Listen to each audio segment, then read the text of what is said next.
Telling stories, it's what we do here. Telling stories to share with you. We have been doing it now for 75 years. And that is something of a milestone, we think. A milestone we'd like to mark with you. We've got some familiar faces who will join us, but first, let's take a few moments to share our story, the story of WUSA 9.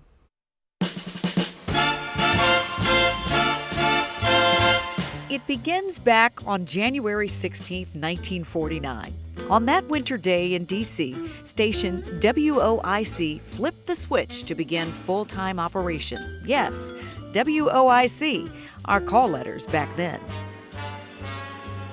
But not for long. After just a few months, CBS and the Washington Post bought the station and changed the call letters to WTOP. We grew quickly, and the station moved to a state-of-the-art broadcast facility in 1954, 40th and Brandywine Streets in Northwest. Hello, everybody. Welcome to Broadcast House. Broadcast House, a house we called home for quite a while. After years of hoping and months of planning and weeks of construction and preparation, we're at last ready to show you our new home, and we're pretty proud of it. Now, this is the house that we live in. But a house is really not a home until you fill it with family. And we did. Like reporter Donna Douglas. I never know where they're going to send me next, whether it's riding a fire engine, being a waitress at People's Drugstore, or driving a taxi cab, or even selling peanuts at Griffith Stadium on opening day. News anchor Don Richards. Reporting the news from anywhere is a pretty serious business. But reporting it from Washington, the news capital of the world, makes it especially important that the news we bring you is accurate and up to date. Hi there, Rangers. At Broadcast House, there was room for extended family too, like Ranger Hal. Well, good morning, good morning, good morning. How are you? America had Captain Kangaroo. D.C. had Ranger Hal. Instead of starting school? I'm sure I'll like the teacher, but... Our family also made room for a young radio newsman. He was planning to board a plane to cover the Korean War. Well, that flight left. But Walter Cronkite's career was diverted when CBS brought him to Channel 9 to do television. I did the two broadcasts for almost 4 years, never wrote a script. I did both of the broadcasts extemporaneously. It was great fun. We had a little two-desk operation in the basement at 40th and Brandywine Street. Of course, Washington was a great station to break into television news and be able to experiment with television news. An experiment that grew in size and scope, and we kept growing with it in ways that blazed new trails. In 1969, Max Robinson joined the Eyewitness News team, becoming the district's first black anchor. When we do the 11 o'clock news, we have to be aware that this is the last chance a viewer gets to find out what happened during the day. His partners, J.C. Hayward, the first woman to anchor a newscast in Washington, Maureen Bunyan, and Gordon Peterson. Gordon is one of the most fascinating people I've ever met. I have never met before an ex-Marine captain who was also an ex-monk. You want to find out something badly enough in this town, you can find out about it, because the town runs on paper. And somewhere there is written down what you want to know.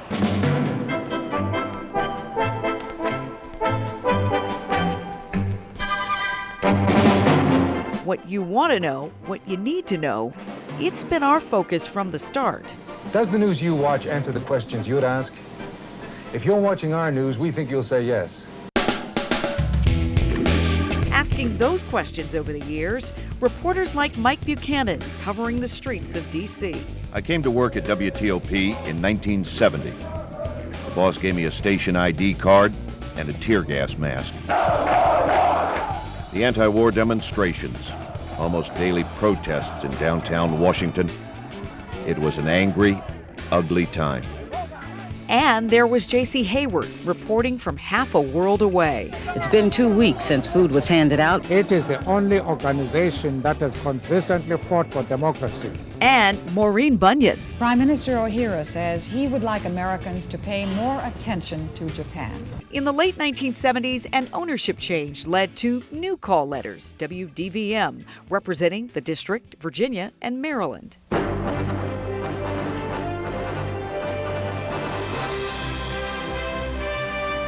And in the mid-'80s, under the Gannett Company, we became WUSA. Now from Channel 9, Washington's #1 newscast, Eyewitness News. Through it all, we kept telling the stories that matter. Stories that mean something to you. Like a groundbreaking new medical treatment from reporter Steve Gendell. This magic box and a drug from ancient Egypt clear 95% of the cases. I saw this on Channel 9, and I immediately said, I just so glad. I said, I'm so happy that I finally found some help. One of my most rewarding assignments. And Andrea Roan with our breast cancer awareness campaign, Buddy Check 9. It just seemed that every time I saw Channel 9 News, you were talking about breast cancer. And some can be life-saving. All right, Andrea, I will go examine myself, and I did. And I found a lump. Dave Statter leading a Get Out Alive fire prevention special. Down here we have a window. Admittedly, it's an unusual spot for a window, but it's an ideal location for our cameras to get a look at the fire we're going to set in this room. There are 11 cameras set up throughout the inside and outside of the house to give you views of fire you probably haven't seen before. The closed door upstairs can't keep out the smoke forever, but if you keep low, you can survive. It's breathable air down here.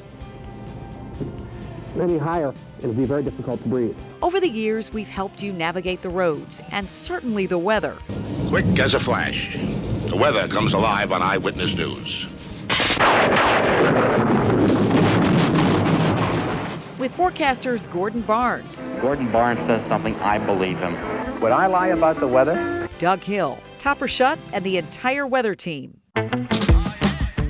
When it comes to sports, how about this team roster? Warner Wolf, Frank Herzog, Sonny Jurgensen, James Brown, and Ken Meese. I lost my place. Think anchoring's easy? Try it now, pal. Try it. And then there was Glenn Brenner. Irrepressible, unforgettable, untamable, like a bull at a rodeo. Veteran cowboy Gerald James was listed in stable condition tonight after getting accidentally stepped on by a 1,600-pound bull at the annual Calgary Stampede.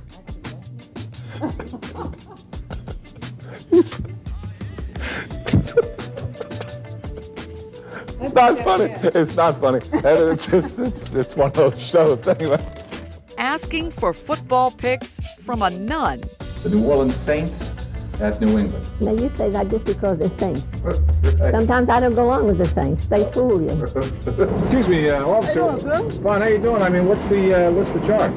Oh, you got an overlarge weenie on the street, sir. When Washington went to the Super Bowl in 1988, we sent Mike Buchanan to the host city, San Diego. With the Redskin victory programs right here. Ole! Buck found a beach that was clothing optional.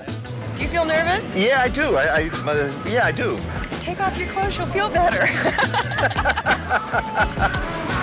You know, you're right. It does. It feels good. It does. Yeah, it does. Oh, hail to the Redskins. And that's the way it was. We're on the move, WUSA, 4100 Wisconsin Avenue. What do I need these for? Because you're packing. Investigative files.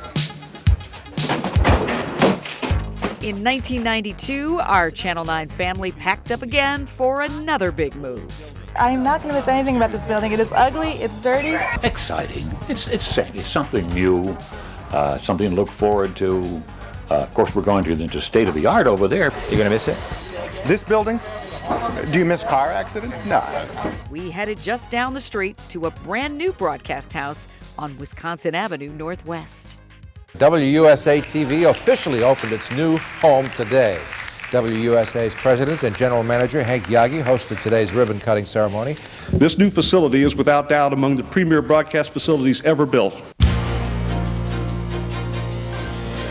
We settled in quickly and kept doing what we do.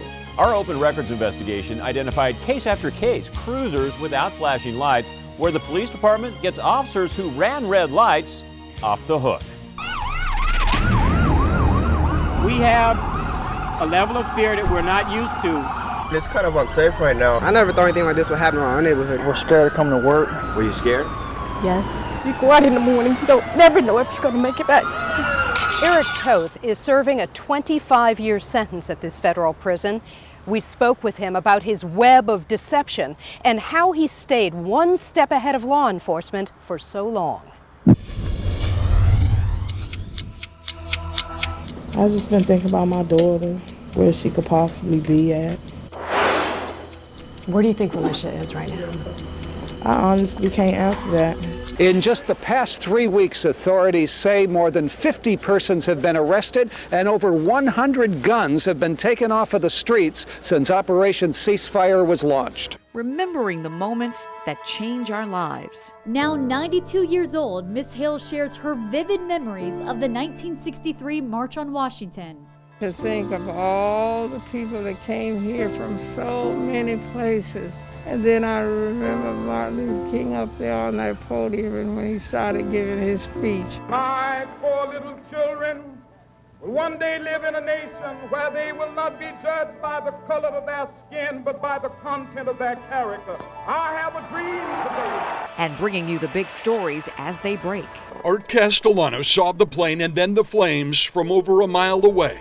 He raced his SUV over medians and around barricades to get to the Pentagon. Hands and arms reached up through smoky windows. Our Bruce Johnson was the first to report Barry's death, and he joins us with more reaction. Bruce? Shock, stunner, punch in the stomach, all of those things.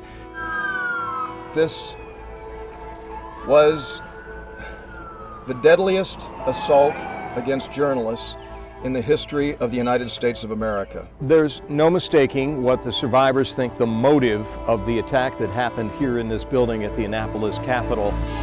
Members from the 3 branches of government gathered on the west side of the U.S. Capitol to witness the peaceful transfer of power. So help me God. Congratulations, Mr. President. Just weeks after democracy was challenged by rioters. I was at risk of being stripped of and killed with my own firearm as I heard chants of kill him with his own gun. The police saying that crowd armed itself with anything it could find to attack officers. Our team here at WUSA 9 has you covered this election day. Keep it here Tuesday for up-to-the-minute results as they come in. At Channel 9, what matters is what's real. It's why we've kept our focus on our community. Whether it's those who need a lift up, those who care for our environment, or those who defend our country. Fall is here, so we're all going to be spending more time inside. And if you're anything like me, you probably have a lot of junk laying around. Well, here at WUSA 9, we believe the environment matters, so we're taking care of it for you. Catching the rhythm of the city. It don't mean a thing if you ain't got the go-go swing. Say what? Savoring the flavors. Ben's Chili Bowl has stood as a gathering place for locals and stars alike. You can come in here and you'll see a lawyer sitting next to someone homeless, eating, enjoying Ben's Chili Bowl. All along the way, we've used leading-edge technology and innovation to share these stories every way we can. Strike 5, take it. And we now share stories in ways we never imagined when we flipped the switch back in 1949 through social media and streaming services, with a team working round the clock every day of the week. Right now, we know no night in the DMV is the same. At WUSA 9, we don't just tell the news. We pursue truth. It's a team as diverse as the community we cover, fostering new ideas and fresh perspectives, all the while staying true to our core mission, a mission now marking 75 years. Yes, over the years, the call letters have changed. The look of that 9 has certainly changed. And you know the hairstyles have changed. There have been 100 hairstyles. Someone said she changes her hair like she changes her shoes. But here we are still, telling stories, sharing stories with you, from our family here at Broadcast House to your family and your house. So thank you for helping us celebrate the people who started it all, those who took up their baton, and those who carry it on to this day. This is Eddie Gallagher saying thanks to all of you at your particular home for inviting us into your house from Broadcast House. Because we know none of what we do here is possible without you. Yeah, so here's to the next story and our next 75 years.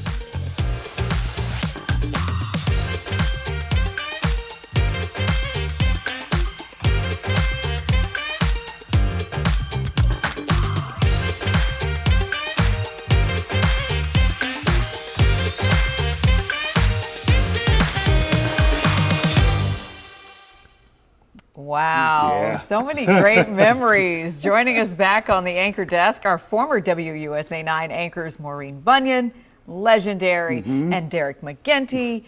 Maureen was the lead co-anchor at WUSA 9 for 22 years, from 1973 to 1995. And for 12 years, Derek co-anchored our 6, our 11, and then he did the 7 by himself. Yeah. In fact, that was at the beginning, was the 7. Absolutely. You were a journeyman for sure. I mean, and we look at these things, we see Mo, you as a younger journalist in your prime, doing your thing, traveling the world. Derek, such great memories of stories you love. Baby Top. Yep. In there. I mean, I don't want to date anybody here, but I did watch Maureen when I was a little boy. Yeah, not a little boy, but a young man, let's say. and then I had the chance to work with you and Gordon, and it was awesome. Yeah. It's so fun. And I'm so proud of you. Well, thank you. You've done so well. Trying to hang. She's the only one who's told you that, huh? This still works.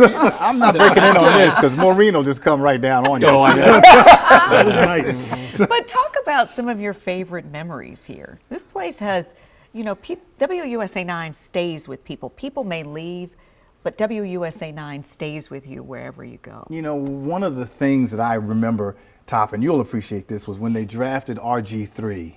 When the then Redskins drafted RG3. And for some reason, they sent me to New York City to cover the draft that year. And I had a blast. Because I was meeting up with all these crazy Cowboy fans and Giants fans and, just having a good time doing it. And we had, I think, trying to remember the name of the shooter. We had a great time. We shot a lot of great footage. And Was it Billy McKnight? No, it wasn't Billy McKnight. It wasn't. Okay. But was it Eric Lee? Yeah, Eric Lee. It was Eric Lee. It was Eric Lee.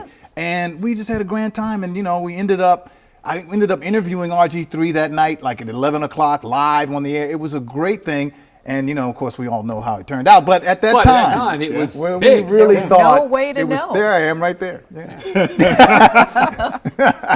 Baby Derek. Yeah, Baby Derek. I might even had a smidgen of hair. No, I didn't. I did Got the stash going. I didn't. Dark stash. Just had the stash, but you see, the stash was not gray. You're the dreaded Cowboy fan. Mo, you were here for 22 years. That's a lot of life. That's a lot of years. That's a lot of memories. I have a football story. Okay. Top this, Derek. Oh, God, here we go. I was on a plane, I think I was in Florida, and coming back to D.C. And I was seated next to the window, and this big, handsome African-American man sat next to me. And while we were waiting to take off, adult men on the plane kept coming up to this guy, kneeling down on the floor of the plane, looking up at him and saying, "Oh, it's so wonderful to meet you. Good luck. Oh, I really love watching you play." And I thought, who is this person?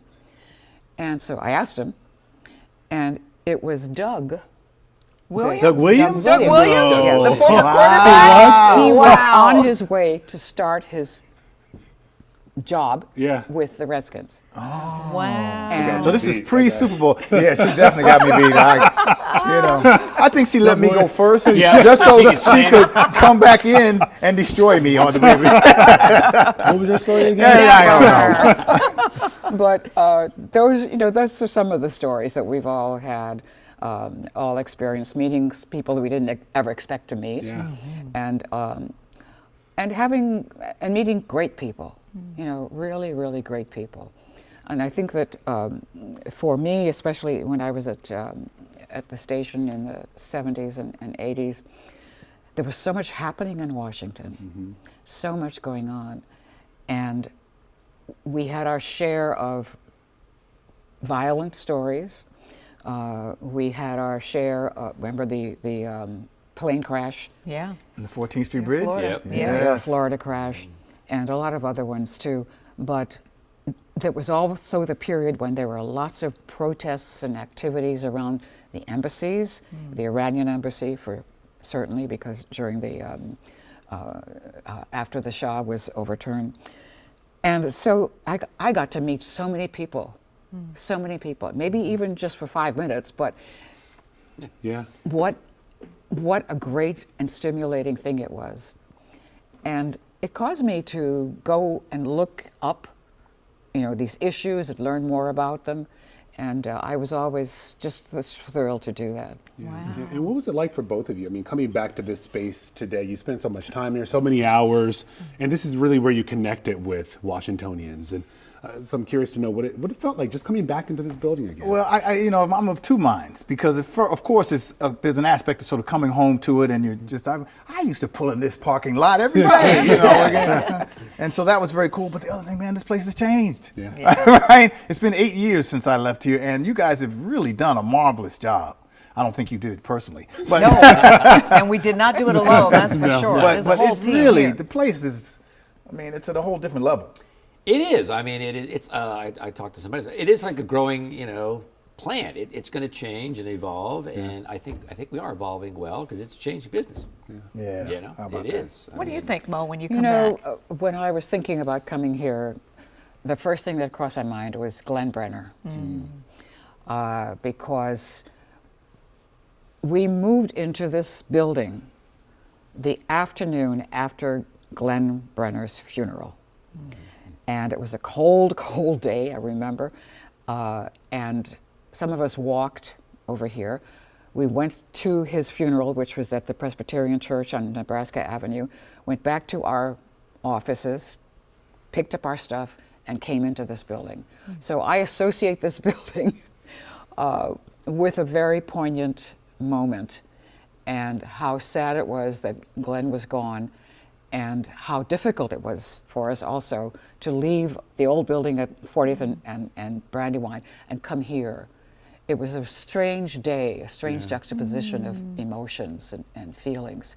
So I thought about Glenn when I walked through the doors here. Well, I'm going to ask the question that everyone asks us about all of you, which is, what are you doing now that you've left television? What is your world like now? They look pretty relaxed. I know. You do. They look really good. I thought about a tie, and I realized I had burned them all. So no, what was the question? What are you doing now? Took up golf. Not much that I don't want to. Okay. But I've got a podcast. It's called You Don't Hear That Every Day. So if you'd like to check it out, listen in. It's on YouTube. It'll be there. Otherwise, I'm trying to learn how to play golf topper without much success. It's not easy. It's terrible. It's Why not would easy. anyone put themselves through that? It's the ultimate mind game, It takes a while. Like years. Golf. But even and then you got to be having fun. Then you got to pretend like you're enjoying it. That's the thing. Right. Yeah. So podcasting and trying to golf. Trying to golf. That's what you're doing. That's about it. Mo, what about you? Well, I'm doing what Derek just said, whatever I want. And it's basically my so-called work part of my life is working with colleges and universities in this country and also in the Caribbean to help create exchange programs, student exchange programs, and also teacher exchange programs. And just using whatever connections and knowledge I have to help the next generation of students. My family is Caribbean. I come from Caribbean people, Guyanese, and so I have a great connection to Guyana and also to Aruba, where I was born. So I've done a lot of work with the institutions there. She did put the hammer on you. Again. Yeah, she put the hammer on you again. I will Sorry, Dee. I will say that I've started. One thing I have done that I'm happy with is spending a lot of time, or some time, working with American University, my alma mater, and going back and talking to the students at the School of Communications, and trying to pass on what little I might have picked up over 35 years. The things about the two of you that I remember, Derek, obviously we got to work together. Mo, we did not, but we have a mentorship and a friendship and sort of like an aunt-niece kind of experience here. Is just Auntie is just how such great writers you both were. Well, thank you. And that is so important for journalists and for communicators to be able to write well. And well, let me ask you a question. Do you find that the younger reporters and others that are coming into the station now have that same reverence for that skill? I think I think maybe not writing per se. I think telling stories in a different form. Telling I stories, think we're yeah. adjusting with technology. How can I communicate this and meet people where they are? Because I mean, the reality is a lot of people aren't reading lengthy web articles anymore. They're not sitting in front of the TV for long periods. So I think just sort of the ability and what they're trying to do has changed. And I also think now our new generation of journalists has to do more things quicker, faster, and well. They have to be such incredible multitaskers. It's not enough to just report the news. You've got to report it, you've got to tweet it or X it out, whatever you call it. You got to Facebook it, you got to Instagram it, you got to TikTok, you have to be in several shows, you've got to have a social presence. And so the way the business has changed considerably has to do with not just being right and having the facts lead you and telling great stories. It's all these places where you have to share this information almost instantaneously. All the skills. To be able to digest things quickly, get them on paper, edit. You know, we didn't do our own editing. We did not. We had editors. We didn't do our own shooting. We did not have have cameras over our shoulders.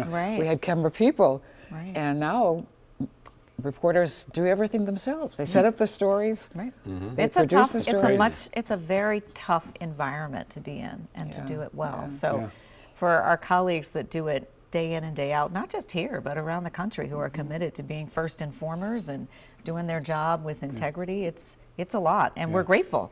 Grateful for the opportunity. And grateful to have both of you here with us again as well to share this moment.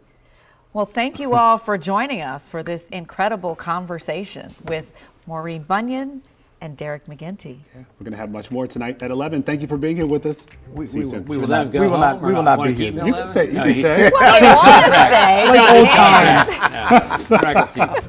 Uncle Mo and Uncle Derek. Uncle Mo and Uncle Derek. No, not Uncle Derek. I actually have nieces and nephews who call me Uncle Derek. Yes, they do.